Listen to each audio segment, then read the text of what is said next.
Welcome to the Kumar Dev education. भूमिका अदल बदल उपन्यास आचार्य चतुर सिंह शास्त्री। मेरी एक परम आत्मीय महिला ने मुझे एक पत्र लिखा। उसमें वे लिखती हैं, आप सचमुच बड़े निर्दयी हैं। आप यदि मेरे कष्ट का कुछ भी अनुमान कर पाते तो कदापि ऐसा न लिखते कि भाग खड़ी हुई। कौन ऐसी अभागिन होगी जो अपने प्रिय बंधुओं को तज कर पर घर जहाँ स्वार्थ भावना को छोड़ और कुछ भी नहीं जाना पसंद करे। हमारा अपना घर तो वही है जहां हम स्वच्छंदता से बिना आडंबर और मर्यादा के हंसते खेलते रहते और काम करते हैं। इस पर घर नामक पिंजरे में कष्ट के सिवा कुछ नहीं। फिर मेरी गिनती तो उन अभागिनियों में है जो अन्न वस्त्र के मोल में किसी का दासत्व स्वीकार करती हैं। आप विश्वास कीजिए, विवाह के पूर्व में इतनी सुंदर थी कि आप विश्वास नहीं कर सकते। अपना विवाह करके मैंने अपने को सब सुखों से रहित बना लिया। बड़ी बड़ी भावनाएं लेकर मैं उत्पन्न हुई और बड़ी जीवन सयाना होता गया और मैं सोने की लंका का स्वप्न अधिकाधिक निकट देखती गई। पर अंत में वह सब मृग मरीचिका की भांति लोप हो गया। फिर भी मैंने संतोष किया। सोचा कि मेरे लिए सब सांसारिक वस्तु अलभ्य हैं, फिर क्यों इनके पीछे जान खपाऊं। परंतु ज्यों ज्यों मैंने संतोष से काम लिया उनकी उच्छृंखलता बढ़ती ही गई। कहिए तो क्या मैं पशु हूँ? मेरी इच्छाएं क्या इच्छाएं नहीं हैं? वे मुझसे 11 वर्ष बड़े हैं। मैं क्या वृद्धा हूँ? वे अपने रसरंग में रहे और मैं सिपाहियों और चपरासियों से बातचीत करके दिन काटूं। यदि मैं अयोग्य हूँ तो इसमें मेरा क्या दोष है? आपने मुझे देखा क्यों नहीं? समझा क्यों नहीं? लोग तो पशु को भी मनुष्य बना लिया करते हैं। आप मनुष्य को भी मनुष्य नहीं रहने दे सकते। मैं प्रतिवर्ष प्रसूति गृह में सड़ और तुम निश्चिंत हो विचरो। बुद्धिमानी शायद यही है, पुरुषत्व भी यही है, संभव है प्राकृतिक नियम भी यही है। स्त्रियां केवल बच्चे पैदा करने की मशीनें हैं। मैंने आपको मन की बात बता दी, शायद ठीक नहीं किया। मैं समझती हूँ आप भी उसी कट्टरपंथी धर्म के अनुगामी होंगे। मैं तो नवयुग की नवीन संस्कृति में पली हूँ और उसे ही मानती हूँ। मैं वह सर्प हूँ जो चोट खाए पर बिना काटे नहीं रहता। न मैं आईना हूँ जो सिर्फ सामने चमकता है और न मैं तोता चशु हूँ। फिर भी मैं सदा प्रसन्नचित रहती रही। वे कभी मेरे डैक का अनुमान भी नहीं कर सके। मैं एकांत में रो लेती हूँ, उनके सामने मैं रोना भूल जाती हूँ। वे अपनी सब भूले भूले भाले बालक का भांति स्वीकार कर लेते हैं और विविध प्रतिज्ञा कौल करार करते हैं, पर ये सब बातें केवल उसी समय तक। छोड़िए इन कहानियों को। आप तो पुरुष हैं न, पर घर कभी रहे नहीं, पराये दिए टुकड़े और वस्त्र पाए नहीं। फिर काहे को आपके आत्मसम्मान में ठोकर लगी होगी। खैर, आप यह कहिए कि क्या आप मुझे निरोग कर सकते हैं और मैं साहित्य क्षेत्र में कैसे उतर सकती हूँ। इन दो बातों में यदि आप मेरी सहायता कर देंगे तो मैं क्लेशों से मुक्त हो जाऊंगी। आप भी यश के भागी होंगे। के इसी अंक में अति प्रलाप कविता देखिए कैसी है। शुभेच्छुका। यह सजीव और जागृत पत्र नारी हृदय के विद्रोह और अहंकार से ओतप्रोत है।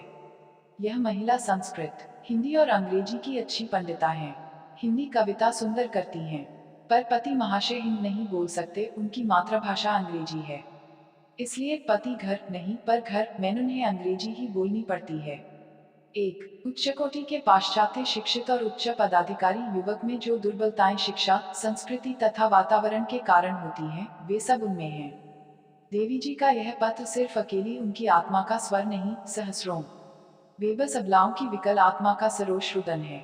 इसमें तो संदेह नहीं हो सकता कि मेरे साथ प्रत्येक सहृदय पुरुष इस तेजस्विनी स्त्री के विद्रोह का अभिनंदन करेगा, परंतु इस संबंध में कुछ गंभीर बातें भी विचारणीय हैं, जिन पर हमें विचार करना ही चाहिए। इस पत्र में सबसे जोरदार जो शब्द प्रयोग में लाया गया है, वह पर घर है। मैंने किसी स्त्री के मुख से पति घर को पर घर प्रथम बार ही सुना है। प्रायः सभी जानते हैं कि स्त्री के लिए पिता का ही घर पर घर होता है। कुमारी कन्याओं के लिए भी यही कहा जाता है कि वे पराये घर की लक्ष्मी हैं। पति घर को अपना घर कहने में स्त्रियों को बड़ा गर्व और आनंद का अनुभव होता है।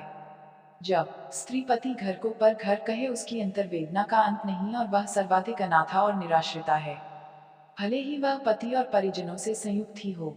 दूसरी बात जो इस पत्र में महत्वपूर्ण है, वह प्रसव घटना के प्रति घृणा और तिरस्कार के भाव हैं। भारतवर्ष की स्त्रियां पुत्रवती होना अपने नारी जीवन को धन्य होना समझती हैं। यद्यपि पति को पाकर सौभाग्यवती होना हिंदू समाज में स्त्री का सबसे बड़ा गौरव समझा जाता है, परंतु पुत्र पाकर माता बनना स्त्री का सबसे बड़ा गौरव है। यह हिंदू ललना बड़ी ही विरक्ति और ईर्ष्या से कहती है और मैं प्रतिवर्ष सौर ग्रह में सड़ूं। तीसरी बात, पत्र में पति पर लांछन है, वे मौज बहार करते हैं, मेरी चिंता नहीं करते। मैं नौकरों के साथ बातें करके समय काटती हूँ। उनकी चौथी बात मुझ पर चोट करती है। श्रद्धास्पद देवी मुझे भी सिर्फ पुरुष होने के कारण स्त्री के प्रति एक कट्टरपंथी कहती हैं। ये चारों बातें ऐसी हैं जिन पर मैं सार्वजनिक दृष्टि से विचार करना चाहता हूँ, पर घर पर ही विचार कीजिए। भारतीय संस्कृति में हजारों वर्ष से ऐसा होता आया है कि कन्याएं न तो आजीवन कुमारी ही रह सकती हैं, न स्वतंत्र होकर किसी भी प्रकार की आजीविका ही पैदा कर सकती हैं।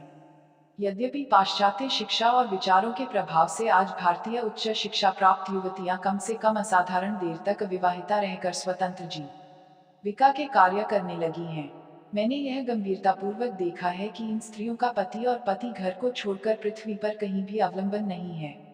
हिंदू धर्मशास्त्र में मनुवर्णित 8 विवाह पद्धतियां हैं।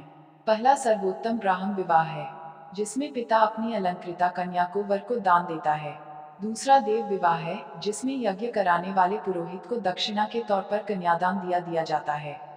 तीसरा आर्ष विवाह है, जिसमें कन्या का पिता 1 या 2 जोड़ा गाय बैल लेकर बदले में कन्या दे दे। चौथा प्रजापत्य विवाह है, जिसमें युवती कन्या और वर कहे कि हम दोनों साथ रहे हैं और धर्म से पति पत्नी हैं, उन्हें माता पिता स्वीकार करें। पांचवा विवाह वर की जाति वालों तथा कन्याओं को धन देकर विवाह करना आसुर है। छठा गांधर्व है, जिसमें युवती युवक संगम करके प्रकट करें। सातवां राक्षस, जिसमें रोती कल्पती लड़की को मार काट करके उठा ले भागे। आठवां पैशाच, जिसमें सोती हुई बेहोश या पागल कन्या का कौमार्य नष्ट किया जाए। क्या आप ख्याल कर सकते हैं कि यही स्त्रियों के प्रति मनुष्यता का व्यवहार है? कन्या एक गाय बैल के जोड़े के बदले में दे दी जाए, यही उसका मूल्य है, अथवा पुरोहितों को दक्षिणा में दे डाली जाए, यह तो गुलामी से भी बढ़कर बात हुई। फिर राक्षस विवाह, इस विवाह को तो राक्षस लोग ही कर सकते हैं, मनुष्य समाज की दृष्टि में तो यह घोर अमानुषी अपराध है। आप कह सकते हैं कि गांधर्व विवाह में वर वधु को स्वतंत्रता है, परंतु यदि आप गांधर्व विवाह की व्याख्या वात्स्यायन कामसूत्र में देखें तो आप समझ जाएंगे कि वह पाप और अनाचार है, विवाह नहीं। क्या आपने कभी दुष्यंत शकुंतला के गांधर्व विवाह पर भी गौर किया है, जिसे कालिदास की कोमल काव्य कल्पना ने अमर बना दिया है? आप महाभारत में मूल आख्यान को पढ़िए, आप देखेंगे कि राजा शिकार खेल ता ऋषि के आश्रम में जा निकला है। वहां ऋषि को गैरहाजिरी में ऋषि कन्या शकुंतला उसका आतिथ्य करती है और वह अपनी अनेक स्त्रियों के रहते भी उस कुमारी को फुसलाकर वहीं उससे व्यभिचार भी करता है और भांति भांति के सब्ज बाग दिखाकर, जैसा बहुधा ऐसी दशा में लोग किया करते हैं, चला जाता है। पीछे जब कब आकर सब बात सुनते तथा लड़की को गर्भवती पाते हैं तो उसे दुष्यंत के पास भेज देते हैं, जिसे देखकर वह घोर लंपट की भांति उसे पहचानने से इनकार कर देता है कि मैं तो तुझे जानता ही नहीं। पीछे वह बेचारी अपनी माता के यहाँ आश्रय पाती है और अंत में जब वृद्धावस्था में राजा के कोई संतान नहीं होती तो वह उसे ले आता है। आप क्या इसे पवित्र विवाह कहना चाहते हैं? स्वयंवरों के विधान हमें प्राचीन इतिहास में देखने को मिलते हैं, परंतु ये नाम के स्वयंवर हैं। इनमें कन्या को पति को चुनने जरा भी स्वातंत्र्य नहीं, पिता एक शर्त लगाता है और जो कोई भी इस शर्त को पूरी करे वही कन्या को वर सकता है। जयचंद की पुत्री संयोगिता ने स्वयंवर में पिता का विरोध कर स्वाधीनता से काम लिया था। इसके लिए स्वयंवर भंग किया गया, कन्या को कैद होना पड़ा और लहू की नदियां बहीं। हिंदू कानून के अनुसार जब तक कन्या का विवाह नहीं हो जाता, कन्या के माता पिता पर एक शनिचर सवार रहता है। ये लोग इस भांति वर ढूंढते फिरते हैं जैसे भैंस खरीदने को लोग फिरा करते हैं। विवाह से प्रथम कन्या पराई चीज की भांति घर में पालन की जाती है, वह बहुत कम स्वतंत्रता पाती है। बचपन ही से उसे पति घर की स्मृति दिलाकर त्रास दिया जाता है और विवाह होने पर फिर वह दुखी सुखी चाहे भी जिस तरह रहे। माता पिता बेफिक्र हो जाते हैं। माता पिता जब तक घर के अधिकारी रहते हैं, लड़की के प्रति ममता रहती है, पर भाई भावज का राज्य होने पर फिर लड़की पिता के घर में एक बाहरी मेहमान के तौर पर आती है। उसे अपने पास से खर्च करना पड़ता है, वह आवश्यकता होने पर पति से खर्च मंगाती है। पति की अपेक्षा पिता माता भाई से अपनी आवश्यकता जताना संकोच की बात समझती है। बहरहाल पति के जीते जी पति के घर को छोड़कर उसे कहीं ठिकाना नहीं है। बहुधा स्त्रियां पति घर में सास से लड़कर बाप के घर जाने को धमकी देती हैं, परंतु यह उनकी अत्यंत असहाय अवस्था का द्योतक है। वे दुखी तथा अपमानित होकर, लाचार होकर ही ऐसा करती हैं। यद्यपि पिता के घर वह अधिक पराई है, यह वह जानती हैं। अब आप सोच सकते हैं कि जो स्त्री पति घर को पर घर समझे तो समझिए कि वास्तव में उसका अपना तो कोई घर है ही नहीं और वह बुरी से बुरी दशा में है। मैं कहूंगा कि भारत में ऐसी असहाय स्त्रियां लाखों नहीं करोड़ों हैं। खासकर शिक्षित और उच्च परिवारों में यह अधिक हैं। उन्हें गहना कपड़ा धन सब कुछ मिलता है पर प्रायः पति नहीं मिलता। मेरा अभिप्राय यह है कि पति को पत्नी के जितना निकट होना चाहिए वह उतना निकट नहीं होता। इसी का यह परिणाम होता है कि सब कुछ पाकर भी पत्नी अपने को असहाय तथा गैर समझती है। यह समझने की बात है कि पति को पत्नी और पत्नी को पत, ये दो चीजें एक दूसरे के लिए परम दुर्लभ और महामूल्यवान हैं। लाखों में एक भी पुरुष यथार्थ नाम पुरुष नहीं और लाखों में एक भी स्त्री यथार्थ नाम स्त्री नहीं। जो कोई भी स्त्री पुरुष यथार्थ नाम पति पत्नी है वे अपने जन्म को सफल कर चुके। उन्हें सब कुछ इहलोक और परलोक में मिल गया। पति पत्नी परस्पर एक दूसरे को प्राप्त करके फिर किसी वस्तु की चाह नहीं रख सकते। उन्हें तो जगत का सब कुछ मिल गया। धन संपदा क्या चीज है। टूट टाट घर टपकत खटियो टूट, पिय की बाँह उसिस्वा सुख के लूट। सीता राम के साथ वन के विकराल कष्ट सहन करती है। वह समझती है जिय बिनु देह नदी बिनु बारी, तैसे ही नाथ पुरुष बिनु नारी। परंतु जो स्त्री पुरुष पति पत्नी के गहन आध्यात्मिक संबंध को उत्पन्न नहीं कर सके उनके लिए पति घर ही पर घर नहीं पति भी पर पति है और इसी भांति पति के लिए वह स्त्री पत्नी नहीं जी का जंजाल या पैर की बेड़ी है। अब मैं यहाँ और विस्तार से इस गंभीर विषय की व्याख्या करूंगा। स्त्री और पुरुष के शरीर की बनावट इस प्रकार की है कि दोनों को प्रतिक्षण एक दूसरे का अभाव रहता है। स्त्री शरीर में पुरुष का और पुरुष शरीर में स्त्री का अभाव है। पुरुष का पुरुषत्व ही पुरुष चिन्ह है और उसका उदय स्त्री है। इसी प्रकार स्त्री का स्त्रीत्व ही स्त्री चिन्ह है और उसका उदय पुरुष है। इसका अभिप्राय यह है कि यदि जगत में स्त्री न हो तो समझिए कि किसी पुरुष में पुरुषत्व ही न रहे। इसी भांति पुरुष न हो तो स्त्री में स्त्रीत्व न रहे। यह स्त्रीत्व और पुरुषत्व केवल शरीर ही में नहीं अपितु जिस शरीर में आत्मा रमकर बैठी है उस में भी स्त्री भाव और पुरुष भाव उत्पन्न हो गया है। इसलिए जो भी स्त्री पुरुष शरीर और आत्मा से इस प्रकार गुदकर एक हो गए हैं कि यथार्थ में अभिन्न है वही पत्नी पति है और ऐसी पत्नी कभी पति घर को पर घर नहीं कह सकती, न वह बिना पति के क्षण भर पृथक रह सकती है। यही दशा पति की भी आप समझ सकते हैं। परंतु मैं प्रथम कह चुका हूँ कि लाखों में विरले ही ऐसे स्त्री पुरुष हैं जो पत्नी पति यथार्थ हैं। पृथ्वी में सच्चे प्रेमी का दर्जा सबसे ऊपर है। कहा जाता है कि सच्चा प्रेमी प्रेम पात्र से अभिन्न रहता है, परंतु मेरा कहना यह है कि दंपति का दर्जा प्रेमी से बहुत बढ़कर है। यहाँ मैं विवाह के गंभीर अर्थ की थोड़ व्याख्या करूंगा। विवाह विवाह विशेष संबंध, यह इसका शब्दार्थ है। यह विशेष संबंध स्त्रीत्व और पुरुषत्व का संबंध है, हृदय और मस्तिष्क का संबंध है। दो स्त्री पुरुष परस्पर मिलते हैं, वे मिलते ही चले जाते हैं, अंत में एक हो जाते हैं। स्त्री जाति में माता सबसे अधिक महत्वपूर्ण वस्तु है, इसलिए कि वह अपने शरीर में से एक नया जीवित शरीर निकालती है जिसमें परिपूर्ण जागृत आत्मा का सतत निवास है।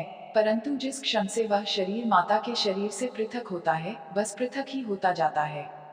सर्वप्रथम वह एक अति सूक्ष्म रजकण है, फिर वह माता के रक्त को पान करके वृद्धिगत होता है।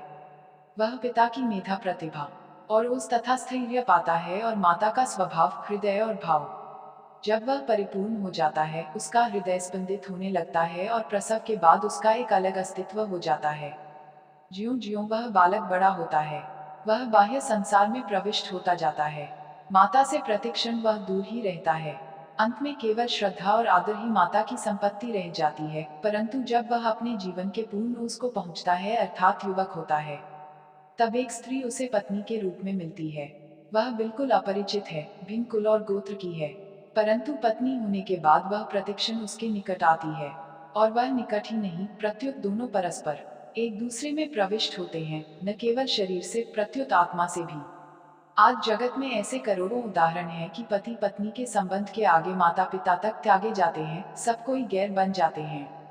इस मिथुन सहयोग में जो वैज्ञानिक और प्राकृतिक आकर्षण है और उसका मध्यस्थ जो चरम श्रेणी के आनंद का परस्पर संयुक्त आदान प्रदान है वह उन्हें बाह्य संसार से लगभग अंधा बना देता है। अब तक वे एक होने पर भी दो थे, उनके प्राण एक थे पर शरीर दो थे। अब दोनों जब गर्भ स्थापना करते हैं तो वे अंतिम श्रेणी में पुत्र के रूप में एकीभूत होते हैं। उस संतान के रूप में दोनों संयुक्त हैं जिसमें दोनों का एक प्राण एक शरीर है। यह दंपति का महत्व है। इसी कारण विवाह की मर्यादा तथा धूमधाम पृथ्वी की सब जातियों में सब उत्सवों की अपेक्षा ज्यादा प्रधान है। अब मैं फिर उस पत्र के विषय पर आता हूँ। पत्र लिखने वाली महिला जहाँ पति घर को विरक्ति से पर घर कहती हैं, वहाँ वे प्रसव घटना के प्रति घृणा और रोष का भाव भी रखती हैं। यद्यपि हमारा देश दरिद्र है और जितना कम हम संतान उत्पन्न करें उतना ही अच्छा है, परंतु मैं दृढ़तापूर्वक यह कहूंगा कि स्त्री का स्त्रीत्व, सौभाग्य, शोभा एवं जीवन का साफल्य प्रसव ही में है। स्त्रीत्व के नाते पत्नी बनना तो उसकी चरम स्वार्थ सिद्धि है। माता बनना परम पुरुषार्थ कहना चाहिए। यदि स्त्रियां मात्र पद से घृणा करने लगे तो मैं कहूंगा कि स्त्रियां फिर अपनी सब श्रद्धा और पवित्रता तथा गौरव खो देंगी। मैं इस बात पर बहस नहीं करता कि फिर सृष्टि कैसे चलेगी।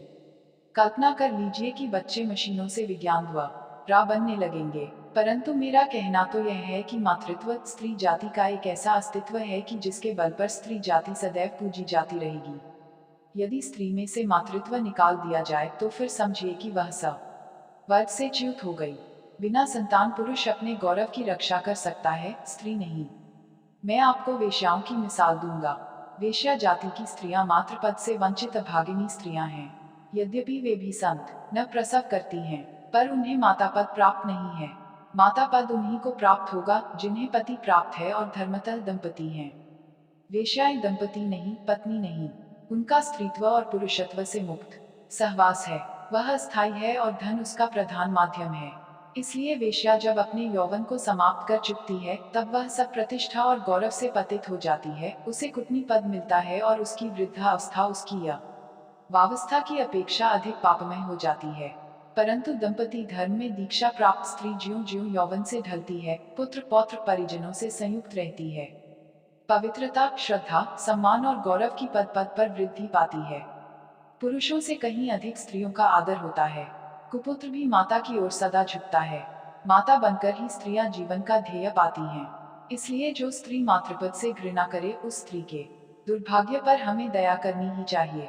जो सौभाग्यवती स्त्री को खवती नहीं, प्रसव की अधिकारिणी नहीं, वह स्त्री नहीं, स्त्रीत्व से हीन एक मांसपिंड है। प्रत्येक स्त्री को जानना चाहिए कि उसके विवाह का उद्देश्य भोग विलास नहीं। मैं कह चुका हूँ, यह सब तो उस मूल आवश्यकता का आकर्षण है। मूल वस्तु पुत्र प्रसव है। स्त्री जाति पुत्र प्रसव करके ही पत्नी, माता, स्वामिनी सब कुछ बनती है और इसी से उसका स्त्रीत्व धन्य होता है। अब प्रश्न यह रह जाता है कि क्या कारण है कि कोई सुशिक्षिता, पुत्रवती, कोमल हृदया नारी पति से और पति घर से तथा मातृपद से इतनी घृणा करे, पुरुष तक से प्रतिस्पर्धा रखे। यह तो है ही कि स्त्रियां स्त्रियां रहेंगी, पुरुष नहीं बन सकती, और पुरुष पुरुष ही रहेंगे, स्त्रियां नहीं बन सकते। इन महिला ने मुझे भी कट्टरपंथी बताया है, सो तो सही है।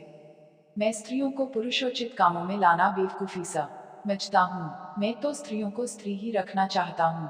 पुरुष और स्त्रियों के काम, स्वभाव, शरीर, संपत्ति सब कुछ अलग है और उसी के अनुकूल दोनों को संसार यात्रा करनी चाहिए। कलम लिखने के लिए है और सुई सने के लिए। यदि सुई से लिखेंगे और कलम से सिएंगे तो बन नहीं सकेगा। आप कह सकते हैं कि स्त्री पुरुष समान है, दोनों के शरीर और आत्मा समान है। मैं कहूंगा हरगिज नहीं।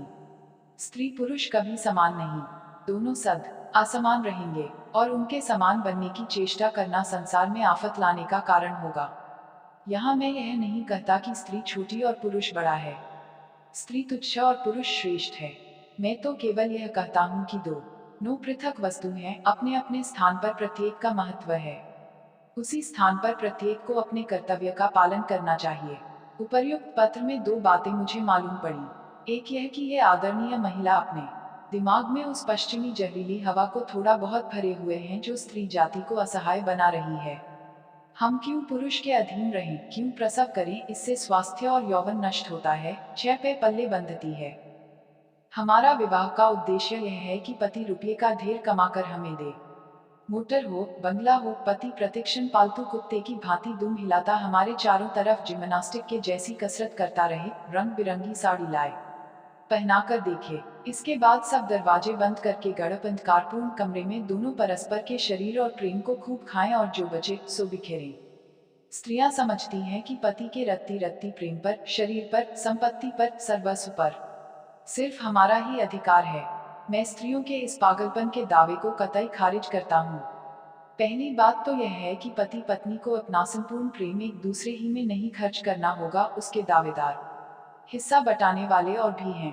गृहस्थ एक वृक्ष है जिसमें सैकड़ों शाखाएं और फल हैं, दंपति सबका केंद्र है। स्त्री और पुरुष को मिलकर अपना सर्वस्व का भाग परिजनों को भी देना है, देश और मनुष्य यह जाति का भी उसमें हिस्सा है। उदार भाव और उदार जीवन यदि स्त्री न बना सके तो वह दंपति धर्म से च्युत हो जाती है। स्त्रियों का जीवन संसार घर है, पुरुषों का बाह्य संसार है। पुरुष बाह्य संसार से संपदा हर अना करके घर में लाता है। स्त्री का काम उसका संचय और सदुपयोग करना है। हिटलर ने अपने देश की स्त्रियों से कहा था कि विज्ञान और मशीनरी ने 100 पुरुषों का काम 10 आदमियों द्वारा होना संभव कर दिया है। इससे हमारे 90 आदमी बेकारी में फंस रहे हैं, जो हमारे राष्ट्र की बड़ी भारी चिंता का विषय है। अब यदि स्त्रियां भी पुरुषोचित कामों को करके उन 10 में हिस्सा बटाएंगी तो हम किसी भी हालत में सार्वजनिक बेकारी का मुकाबला नहीं कर सकेंगे। इसलिए मैं अपनी माताओं और बहनों को सलाह देता हूं कि वे दफ्तरों, कार्यालयों और बाजारों से हट जाएं। वे अपने घरों को संभालें, बच्चों की परवरिश करें, थके और चिंतित पतियों पर आराम और प्रेम की वर्षा करें, जिससे यह संसार हम पुरुषों के लिए, जो सदैव विपरीत भाग्य से युद्ध करने के लिए बने हैं, आनंद और आशा का संसार बन जाए। मैं कहूंगा कि ये स्वर्णाक्षरों में लिखे जाने वाले शब्द यूरोप की एक बड़ी भारी गलती को सुधारने वाले हैं, जिसके कारण यूरोप का दाम्पत्य जीवन अविश्वस्त, असुखी तथा अस्त व्यस्त बन गया है। पाश्चात्य स्वाधीनता की यह लहर शिक्षा के साथ हमारी बहन बेटियों के मस्तिष्क में घर कर गई है। इससे वे प्रायः पतियों से विद्रोह करने लगती हैं। मेरा कहना है कि कोई स्त्री पुरुष के अधीन नहीं, पति के अधीन है। पर सोचना चाहिए कि क्या पति उसके अधीन नहीं है। यह तो प्रेम की अधीनता है। यह अधीनता गुलामी नहीं, यह तो हृदय की सर्वाधिक कोमलता है। अब रही अंतिम बात, वह यह कि पति मर्यादा से बाहर मौज बहार करता है तथा पत्नी को घर में कैदी बनाकर डाल दिया है। वह नौकर चाकरों में दिन काटती है। मैं तस्लीम करता हूँ कि पुरुष ऐसे आवारागर्द हो जाते हैं और उनके लिए स्त्रियों को दृढ़तापूर्वक मुकाबले को तैयार हो जाना चाहिए। जिस प्रकार जमीन जायदाद पर अधिकार पाने के लिए लोग खूब लड़ते हैं, स्त्रियों को भी खूब लड़ना चाहिए। पर घर तो नहीं कहना चाहिए। जो स्त्री पति घर को पर घर कहेगी, वह लड़ेगी किस अधिकार से? प्रथम उसे अपना घर, अपना पति बनाना, पीछे यदि अनाचार दिखे तो युद्ध ठान देना। पर प्रश्न यह है कि प्रथम उसे अपना लेना, यह स्त्री जाति के लिए बड़ी भारी तपस्या है। प्रायः पढ़ी लिखी स्त्रियां ऐसा नहीं कर सकती। वे न पति की सेवा करती हैं, न बच्चों की। पति को वश में करने के लिए वे केवल श्रृंगार पिटार काफी समझती हैं और बच्चों को नौकरों के सुपुर्द करना। बहुधा ऐसी ही स्त्रियों के पति आवारागर्द होते हैं। वास्तव में पत्नी का सबसे बड़ा गुण विनय और सेवा है। पुरुष तो क्या, हिंसक जंतु भी उससे वश में होते हैं। महर्षि वात्स्यायन ने अपने कामसूत्र में पत्नी के गुण इस भांति लिखे हैं। पति को देव समान आदरणीय समझे, उसकी संपत्ति से परिवार और गृहस्थ का संचालन करे, सदा पवित्र वेश धारण करे, घर को फुलवारी और विविध वस्तुओं से सजाए, परिजन, अतिथि, पति के मित्र आदि का यथावत सत्कार करे, घर के आंगन में तरकारी बो दे, फल के वृक्ष लगाए, फलों का सदुपयोग करे, ऋतु, देश काल और घर के मनुष्यों की मर्जी के अनुकूल भांति भांति के स्वादिष्ट भोजन बनाए। पति को बाहर से आया जान प्रेम और आदर से घर में सत्कार करे। सेवकों और दासियों के रहते भी स्वयं पति की सेवा करे। पिता के घर या संबंधियों के यहाँ उत्सव आदि में बड़ी बूढ़ियों के साथ जाए। पति के प्रथम जागे और पीछे सोए। बिना खास काम के सोते पति को न जगाए। भंडार आदि को खूब सजाए। पशु पक्षी आदि का प्रेम से पालन करे, पर पुरुष संबंधी से भी एकांत में बातचीत न करे। शरीर को दुर्गंधित न होने दे। आभूषण, फूल आदि उपयुक्त ही धारण करे, अधिक नहीं। घर गृहस्थ की सब चीजों को फसल में संग्रह करके रख ले, किसी चीज को खराब न जाने दे। हिसाब किताब आदि ठीक ठीक रखे। सेवकों को समय पर वेतन भोजन देकर संतुष्ट रखे। अचार, मुरब्बे, सिरका, आसव आदि सब कुछ निर्माण करे। इन गुणों से स्त्री पति की अनुरक्ता हो जाती है।